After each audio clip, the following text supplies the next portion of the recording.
The KUDZUKIAN Network presents Rise Up Single Mom.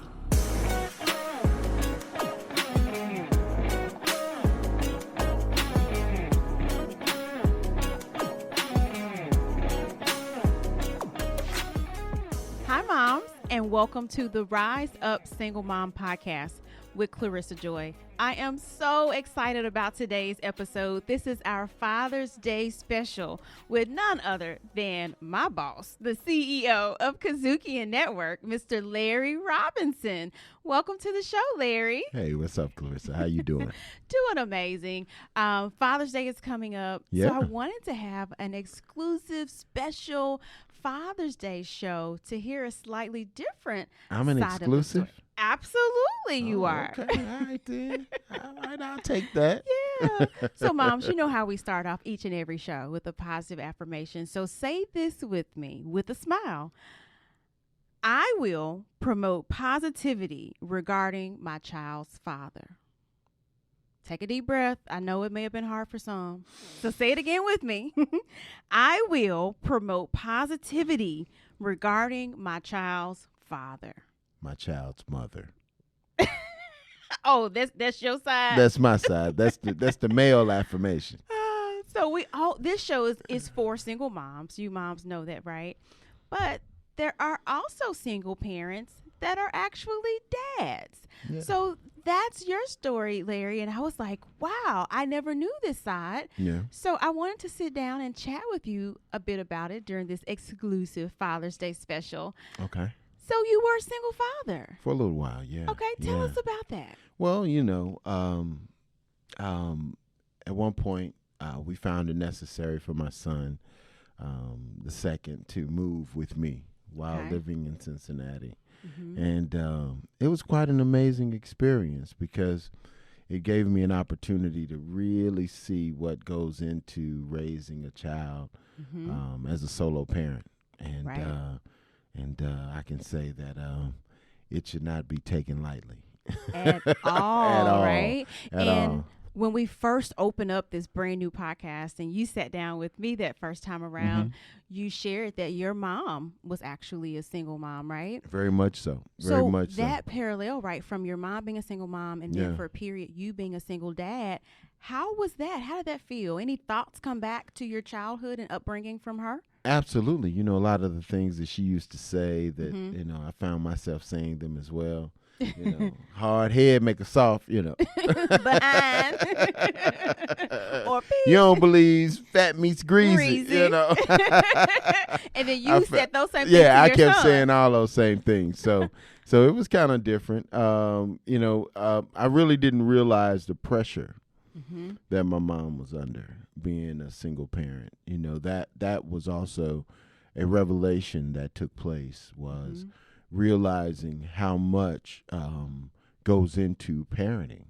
Absolutely. And then not having another partner in the household. I mean, I won't ever say that I was solely, because I had a tremendous support system, including my son's mom. Oh, awesome. She wasn't like, persona non grata, she just didn't disappear or anything like that. Right. But we had made a pact early on that, that at some point my son would come to live with me. Okay.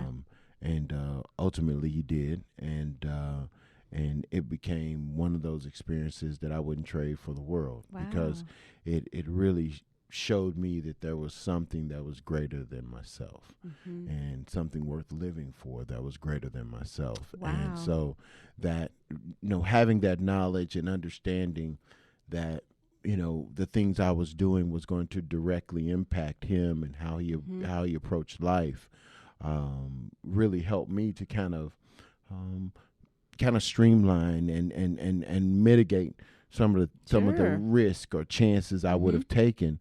So I kind of say in many ways that my son, as a single parent, probably saved my life, because during that time I was probably my craziest, my most risk taking time in my life. But knowing that I had a child that was Right. that I had to be responsible for, made me not do some things. And then I did some things, that really I will cherish forever. Like, he and I went to the Million Man March together. Wow. So things like that I'll cherish Priceless. forever. Yeah, absolutely. Yeah. So take us back, Larry. How old was he when he came to live with you? He was right at about 3, I want to say. He was right at about 3, 4, Okay. somewhere in that area, and literally I had a 1-bedroom apartment, Mm-hmm. and I remember changing the apartment around so that he could have the 1 bedroom. I was in the pharmaceutical industry, and I had an office and all that, so I kind of moved my bedroom to close to the office, and kind of made the living room and the office area my domain, and it's kind of interesting. So emotionally, tell us, what was that first gut feeling, right? Or the thoughts that were probably racing through your mind at that moment, when he came to live with you? Wow, good question. First thing was, okay, I can do this. It was like convincing myself that I could be a dad and really do a good job with raising a son. I had always been in his life from moment one, Awesome. from being on the scene. Mm-hmm. But it was being that daily, consistent. I mean, because this is my early 20s. Wow. So my thing was, this is my early to mid 20s. I'm in my heyday. I'm trying to party. Your I'm trying to prime. date and all kinds Living of your things. best life. Right, trying to anyway. New job, Yeah. pharmaceutical industry. Okay. Had it going on. Oh man, Oh. company car, expense Oh, account. my. Oh yeah, I was expecting to just have the time of my life, but it helped me to kind of ratchet things down a bit, Yes. and but more than anything was just trying to be the best father that I could be, based on who my mom had been, Mm-hmm. based on the dude that my dad had been, because like I can say that it wasn't like I didn't have a dad in my life or anything like that. Right. I had a very prominent father in my life. He just wasn't in the household with us, and it was very interesting. Just trying to be a person that represented a quality pops, a quality Right. father, Mm-hmm. someone that that I could even look back and be proud of, so to speak. Yeah, let me go back to a point you just made that I think is so important. And it's one of the reasons, in fact, that, we're doing this podcast. Uh-huh. You just said your father was present in your life, although your mom was a single mom. Sometimes people, society automatically think just because a mom is raising the child, right, every day, and they're not married, they automatically assume that the father is not in the child's life, and that's just not what a single mom is, or No. like you said, in your case, is not what being a single father is either. Right. Well, I mean, I will say, Lawrence Robinson Jr. was always there. Was the guy who took me to football practice every day. The guy who took me, and my mom, clothes shopping for school or for Christmas or any of those moments. Right.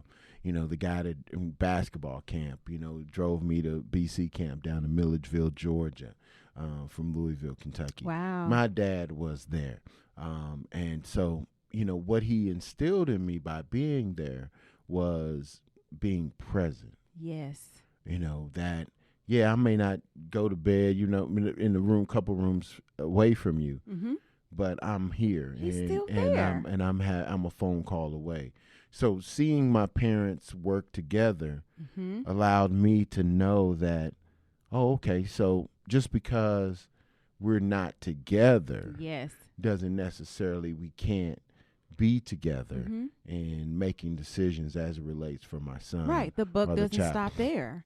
So, learning moment moms, just because you are a single mom, let's still look for those opportunities to promote, right, and to uplift these fathers that are still in our children's lives. This is just so huge. Sometimes, I hate to say it, but some women want to be the victim and want to be the one that, people are saying, oh, no, I'm so sorry that happened to you. But there's another side of the coin as well, especially on this Father's Day special, of the fathers that are there, that are leaving these lasting memories with the children, even though it's a single mom or a single father.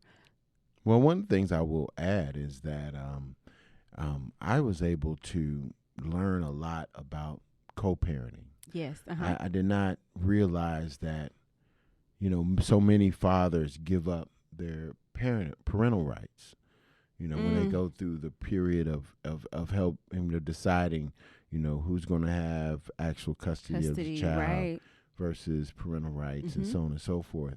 So it was really interesting to me that I didn't have to give up my parental rights. I literally could be an engaged father, and we had to figure out what holidays little Larry would spend with each parent. So, it was even those kinds of things that I even today tell my friends that I hear maybe going through or people that I know are going through this period, especially young men, and saying that, don't give up your parental rights. Right. You can be there. Absolutely. You can still be there for your child, regardless of your relationship that, is or is not with the mom. The fact of the matter is you still have this product of what was a relationship of some kind. And with that, the responsibility is to make sure you're developing as much of a whole human being as you can. Yeah, I love that, Larry. And I would even, again, to the moms, I got to talk to you ladies. Let's be okay and willing and vulnerable to have those conversations with our child's father, to allow and invite him in. Like you mentioned, how do we figure out Christmas versus Thanksgiving versus birthday, right? And we had a previous show on co-parenting with Joy Doss, and this was one of the points we talked about, being intentional and getting, I got to use the word, some maturity to say, this is no longer about me as the mom or the parent. It's not about my relationship with the father, all right, or between the father and mother anymore. It's all about the good of the child. Absolutely. I mean, I think you've said a mouthful there, and that it really takes you thinking about, okay, this is bigger than me. Yes. And that was something that I had to come to because I was an only child. So, there was a certain level of, I won't say, everybody characterizes it as being spoiled, but but I will say more self-focused. Self-focused from a standpoint of not having other siblings and whatnot to consider. So you don't learn how to. You haven't had to. Right. As the only child. Exactly. So one of the things as I got older, and I'll say to myself, is don't be an only child. To help me think about it being, the issue may be more than me. So I have to think beyond that moment.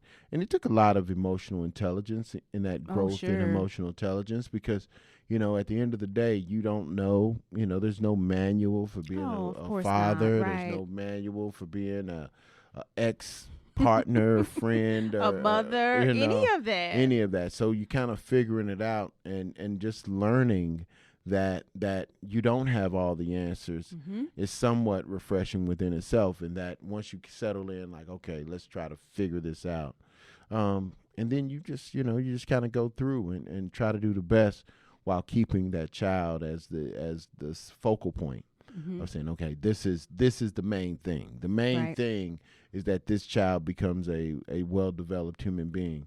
And sometimes, you slip and fall, but you just have to, that's you have human. to get up. Yeah, you have to get up and keep trying to be that best parent that you can. Yeah, and Larry, just to reiterate what I hear in this conversation, just in the previous co-parenting episode, is, being okay with the process. Yeah. We're not going to get it right on day one, and be okay with that. Like, know that going into it. Well, I can say that I'm okay with it now because back then, you still, when this is hindsight. Yeah, this is 2020. Oh man, 2020 versus such thing 2010. You can see everything so clearly now. But back then, it was really trying to, they always say if I had the ability to say something to my younger self, what would you that say? be? I would be like, calm down, nurture that person that, that child is, because that's a whole person. It's not a mini you. It's not, but beyond that, it's just, trust the process. Wow. So Hang on, moms. We're going to be right back in this conversation on the Rise Up Single Mom podcast, empowered by KUDZUKIAN. We're talking today with the CEO of KUDZUKIAN, Mr. Larry Robinson. We'll be right back to talk a little bit further about this discussion of being a single father. We'll be right back. I'll play the blues for you. Well, you know, that was his on stage look. Right. He had the dancing ladies with him all the way to, and they were all about 40-something back then. You know, Especially when, oh yeah. Drop that zero. that's the name of this song. I gotta sleep with one eye open. Shirley Brown. Gotta watch you. Thrill is gone. Blues in the Basement, part of the KUDZUKIAN Network. Thrill is gone away. Welcome back, moms. You're listening to Rise Up Single Mom podcast with Clarissa Joi, and I have the pleasure of sitting down today with Mr. Larry Robinson, the CEO of KUDZUKIAN, and he is sharing with us the other side of the story of being a single father to his oldest son. So, Larry, talk to us a bit about how was it for you? You gave us the picture of, wow, you were in your, early to mid 20s. You finished college. You on top of the world. Great job, and just had it going on. Thought so. So tell us a bit. How did you date with being a single dad? How did you navigate that? Wow. You know everybody want to know, so I'm just gonna ask. Man, that was a tough one because, trying to be very active. Well, actually, I had. It was kind of easier for me in that because when I graduated from school, I had already started dating a young lady. So Larry had somewhat become familiar with my girlfriend in college when I finished college. So that was not very unique or different. And I just she was, very engaged and whatnot. But when we split up, because, it was distance and things like that, because she went her way after college, I went my way, and just the distance and time aided our eventual demise as a couple. It was different bringing new interests, female interests around, because I didn't want to give my son the perception of being around a lot of women, or that women were disposable, or any of those things, because of what my mom had been and what my mom had done for me, and that I didn't see a lot of men or anything like that. So it was trying to mimic those same things.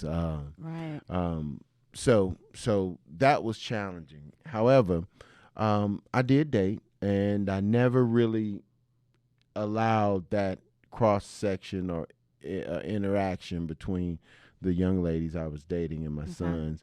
Then ultimately, I started dating what Natalie, which ultimately became my wife, and it was their connection between my wife and my son, or my eventual wife and my son, let me know that she was the one. Were you nervous to introduce them? Oh. Wow. Funny story. So my son was visiting my mom for the summer in Louisville, Kentucky, and I started dating Natalie, who lived in Indianapolis. So we were dating and whatnot. So the time that I was going to introduce my son to my mom, my new girlfriend to my mom and my dad and the family. Natalie's came from a family of a lot of kids, and they have very, very strict rules as to how kids act and things like that. So upon introducing my son to my new girlfriend goes into how they deal with children. So Larry did something, and she was like, "No, son, we don't do that." And on day one. On day one. And my aunt did not like that. And so my aunt told my mom, and became an issue that Larry's new girlfriend is already trying to tell little Larry what to do. This was a whole thing. Oh yeah. But it wasn't. She didn't do anything wrong, so it was funny. But that was an experience, and it was an experience because, it was like, oh wow, this other young lady has just automatically assumed this motherly posture with your my son. Yeah. And another quick story was, so the very first Christmas that I ever attended with my new girlfriend and her family, they had no idea that I was bringing little Larry with me. Oh my! And this is the family with all the strict rules. Yes. No, now don't get me wrong. They were very kid friendly. I mean, I'm talking about the kids really had ball. But one of the things that sold me on my wife's family, so it's Christmas, they had no idea that my son was going to be attending this Christmas celebration with all the kids and everything. And so when I brought my son in, little Larry, da-da-da. And they knew about him, but they just didn't know he was going to be there. So by the time the kids opened all the presents, and I mean, it was maybe 10, 15 kids. It's a production. Right. Okay. Very much so.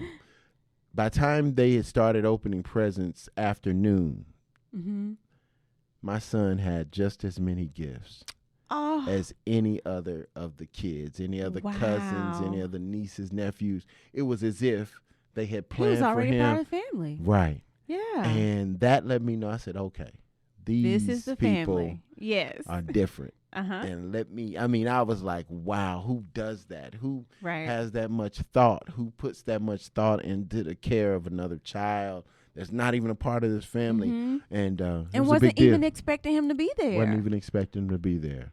And from that moment on, it was when I knew that my wife's family was something special and something I wanted to be a part of. Wow. Okay. Yeah. So then you guys moved forward in the relationship. Yes. Yep. You got married. Yep. And then how did you navigate that? And then, of course, you guys had children as well. Well, yeah, but the first thing was moving from Cincinnati and Indianapolis to Memphis. Relocating. So both of you guys relocated. Yeah, she was in Indianapolis, I was in Cincinnati. We were commuting back and forth and so on and so forth. So we moved to Memphis right before getting married, which a month before getting married or so. And that was quite interesting because ultimately they elected that my son would stay in Cincinnati with his mom. Okay. And that was really challenging. That was a really challenging experience because we had been together, maybe 4 or 5 years at that point, 3 or 4 years. You and your son as a single father. Yeah. Okay. And when, it was real tough for me because, I felt like I was creating, I'm creating a mini me. I got your protege. Yeah, my protege. I got work to do here. Right. Which ultimately is wrong because I think you got to give a kid room to be themselves at any point. But beyond that, it was I felt like my master plan was being interrupted and disrupted. But ultimately, he ended up moving to Memphis and being a part of the Memphis community, creating many friends and whatnot here in Memphis. And so we became a dual city kid, between Memphis and Cincinnati. So he kind of did that all the way through until ultimately before he went to college. So things really shaped out, thankfully, for you guys in this transition and just dealing with the different sides of being a single father. So for those tough moments, if you could just go back, if there are, single fathers listening to the show, what would you say to them? What did you do to navigate those times? How did you get through times when they were tough, when you didn't have it figured out? Hey, I want to say that sister, that my wife, she would throw cold water on any flame that was happening.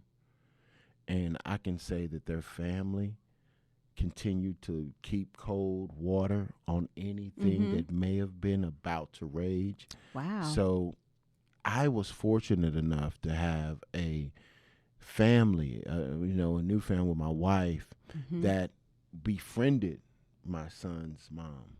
Okay. which was unusual. Yeah.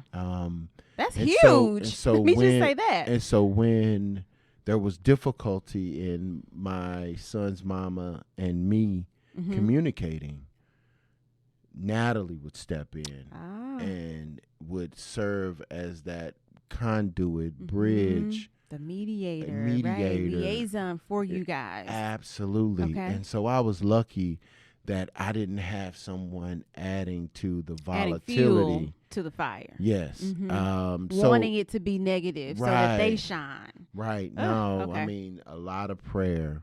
And then, I just was blessed about, and I tell anybody, man, that prayer is real. Yes, and it that, is. And that praying for my spouse the right spouse, the spouse that was best for me. Because a lot of times my vision was blurry due to anger, for whatever that issue was that we were in the midst of discussing.